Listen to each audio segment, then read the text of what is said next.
We have the very first set of permanent musical swings due to community demand. Our community just really, really wanted these swings here for eternity.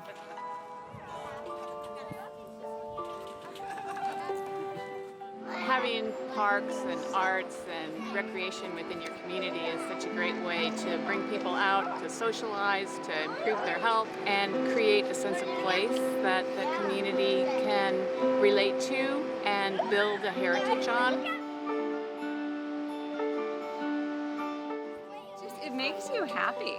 Like the music, it's fun, and you try to swing together so the music plays more and louder. He just mentioned it. Oh my goodness. I told my grandmother about it. I was like, I think it's therapeutic. Bring the kids here to swing, and it turns out you want to swing, and these are built strong enough for adults, so. It's a wonderful way to forget about it all just for a moment.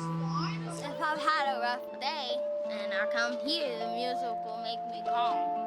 That's usually how I teach the kids how